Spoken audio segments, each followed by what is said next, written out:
ನನ್ನ ಹೆಸರು ಮರ್ಕಡ್ ಪ್ರಭಾಕರ್ ಕಾಮತ್ ಹೇಳಿ, 66 ಇಯರ್ ಓಲ್ಡ್. ಸಾಧಾರಣ ನಮ್ಗೆ 8-9 ವರ್ಷ ಇರುವಾಗ ಈ ಅಭ್ಯಾಸಕ್ಕೆ ನಾನು ಸ್ಟಾರ್ಟ್ ಮಾಡಿದ್ದೆ. ಈಗ ನಾವು 66 55 ವರ್ಷದಿಂದ ಆಗ ಬೇಕಾದಾಗೆ ಸಿಕ್ತಿತ್ತು. ಈಗ ಎಷ್ಟೋ ನಾಣ್ಯಗಳಾಗಿ ಅಥವಾ ಯಾವ್ದು ವಸ್ತು ಸಿಗ್ತಾ ಇದೆ. ನಾಣ್ಯಗಳ ನಾಣ್ಯ ಮತ್ತು ಸ್ಟ್ಯಾಂಪ್ಸ್ ಇದೆ. ಆಸಕ್ತಿ ಹೇಗೆ? ಅದೇ ನನ್ನ ತಂದೆಯವರು ನಾವು ಸಣ್ಣವರಿರುವಾಗ 4 ಬೆಳ್ಳಿ ನಾಣ್ಯ ಕೊಟ್ಟಿದ್ರು. ಅದು ಕ್ಯಾಪಿಟಲ್ ನಾನು. ಅಲ್ಲಿಂದ ಮತ್ತೆ ಕೊಟ್ಟಿಲ್ಲ.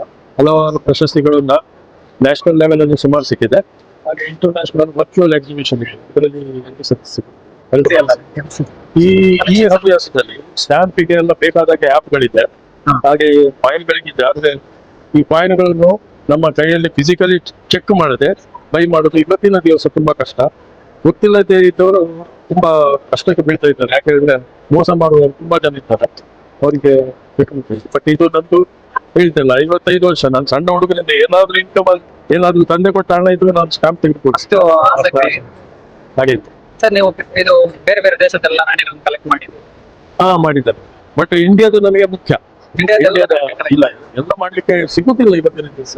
ಬಟ್ ಈಗ ಪ್ರಸ್ತುತ ರಿಪಬ್ಲಿಕ್ ಇಂಡಿಯಾದು ಯಾವ್ದಿದೆ ಅದು ಸಾಧಾರಣ almost mint wise, denomination wise ಮತ್ತೆ ಕಮಮರೇಟಿವ್ ಪ್ರೈಸ್ ಪ್ರತಿಯೊಂದು ನನ್ನ ನಿಮ್ದು ಹಾಕಿದ್ದೆಲ್ಲ ಯಾಕೆ ಬೇಕು ಹಾಗೆ ಹೀಗೆ ಅಂತ ಕೆಲವು ಮಾತುಗಳೆಲ್ಲ ಕೇಳಿ ಬಂದಿದೆ.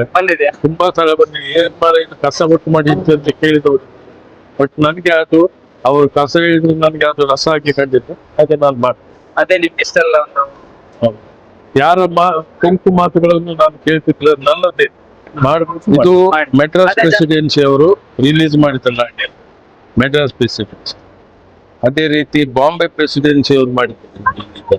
ಇವುಗಳು ತೂಕದಲ್ಲಿ ತುಂಬಾ ಜಾಸ್ತಿ ಆಯ್ತು. ಅದರ ನಂತರ British East India company start ಆಯ್ತು ನೋಡಿ. ಇಲ್ಲಿಂದ ಈಸ್ಟ್ ಇಂಡಿಯಾ ಕಂಪನಿ ಬೇರೆ ಬೇರೆ ಡಿನಾಮಿನೇಷನ್ ಇದೆ. ಅಲ್ಲಿಂದ ಮತ್ತೆ ರಾಣಿದು ಕಾಯಿನ್ಗಳು, ರಾಣಿ, ಆಮೇಲೆ ವಿಕ್ಟೋರಿಯಾ ರಾಣಿ, ಎಡ್ವರ್ಡ್, ಕಿಂಗ್ ಎಡ್ವರ್ಡ್, ಮತ್ತೆ ಜಾರ್ಜ್ 5th ಮತ್ತೆ 6th ಅವರಲ್ಲಿ. ನನಗೆ ಕಾಪರ್ ಅಲ್ಲಿ ಜಾಸ್ತಿ ಇಂಟ್ರೆಸ್ಟ್.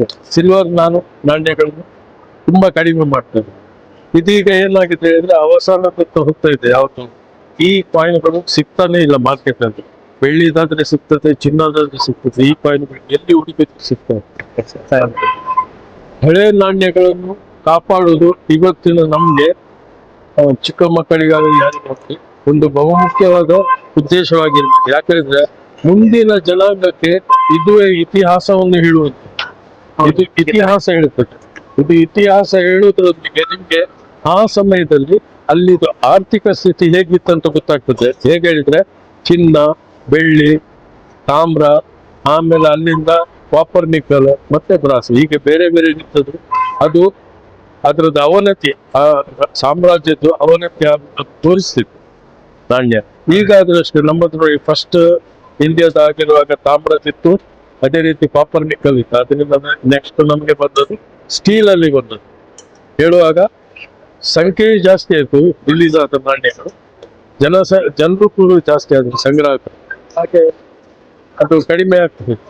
ಹಳೆ ಕಾಲದ ನಾಣ್ಯಗಳು ಎಷ್ಟು ಸಹದ್ರು ಕೂಡ ಅದರಲ್ಲಿ ಒಂದು ಚಂದ ಹೇಳುವ ವಿಷಯ ಇದೆ. ಈಗಿದ ಹಾಗೆಲ್ಲ ನಿಮ್ಗೆ ಅದರಲ್ಲಿ ಎರರ್ಸ್ ತುಂಬಾ ರೀತಿ ಸಿಗ್ತದೆ. ಆಮೇಲೆ ನಿಂಟು ಸರಿಯಾಗದಿದ್ರೆ ತುಂಬಾ ಹಳದ ನಾಣ್ಯಗಳೆಲ್ಲ ಸಿಗ್ತದೆ. ಬಟ್ ಹಳೇದ್ರಲ್ಲಿ ನಿಮ್ಗೆ ಅದು ಎಷ್ಟೇ ಚಂದ ನಿಮ್ಗೆ ಒಳ್ಳೇದು ಯಾವ್ದಾದ್ರು ಸಿಕ್ಕಿದೆ ಅಂದ್ರೆ ಅದು ಯಾವತ್ತು ಒಳ್ಳೇದು ಚೇಂಜ್ ಆಗುತ್ತೆ.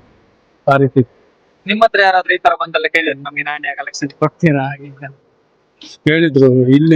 ಇಲ್ಲಿ ಅಲ್ಲ, ಇಲ್ಲಿ ನಾನು ಇವನ್ನ ಯಾವ್ದು ಕೊಡುದಿಲ್ಲ, ಇದು ನನ್ನ ಸ್ವಂತದ್ದು.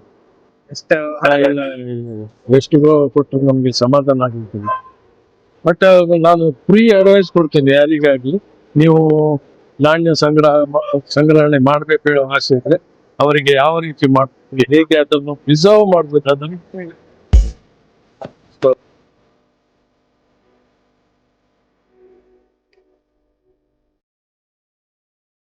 ತಂದಿದ್ರು. ನಾಣ್ಯ ಮಾಡ್ತಾರ ಇಲ್ಲ ಗ್ಯಾರಂಟಿ ಇಲ್ಲ, ಆದ್ರೂ ಕೂಡ ಅವರು ಪಂಚತಂತ್ರ ಹೇಳುವ ವಿಷಯದ ಮೇಲೆ ಕಾಯಿನ್ ಮಾಡಿದ್ರು. ಇದು ಮಿಂಟ್ ಮಾಡುವ ಏಜೆನ್ಸಿ ಅವತ್ತು. ಪಂಚತಂತ್ರ ಸ್ಟೋರಿ ಅದಕ್ಕಾಗಿ ಒಂದೊಂದು ಮಾಡ್ತಾರೆ. ಇದು ಬೆಳ್ಳಿಯಲ್ಲಿ ಇದೆ ಮಣಿ, ಬೆಳ್ಳಿಯಲ್ಲಿ ಮಣಿ. ಇದು ಪ್ರೂಫ್ ಸೆಟ್ 23 ಅಲ್ಲ? 2023. ಆಮೇಲೆ ಮೋದಿ ಅವ್ರದ್ದು ಮನ್ ಕಿ ಬಾತ್ ಹಾ. 100 ಇಯರ್ಸ್ ಅದ್ರ ನೆನಪು ನೆನಪಿಗಾಗಿ G20. ಇದು ಕೂಡ ಹಾಗೆ ಅವ್ರು ಮಾಡಿದ್ದು 100 ರೂಪಾಯಿ. ಸರ್ ಇದು ಈಗ ನಾರ್ಮಲಿ ಯೂಸ್ ಅಲ್ಲ, ಮಾಡಲ್ಲ, ಇದು ಹಾಗೆ ಕಲೆಕ್ಷನ್ ಪರ್ಪಸ್ಗೆ ಮಾತ್ರ. ಕಲೆಕ್ಷನ್ ಪರ್ಪಸ್ ಮಾಡಿ. ಮನ್ ಕಿ ಬಾತ್ 100 ಇಯರ್ಸ್, 100 ಎಪಿಸೋಡ್ ಆದ ಕೂಡಲೇ ಮಾಡಿ. ಹಾಗೆ ಬೇರೆ ಬೇರೆ ಒಕೇಶನ್ ಅಲ್ಲಿ ಮಾಡ್ತಾ ಇರ್ತಾರೆ.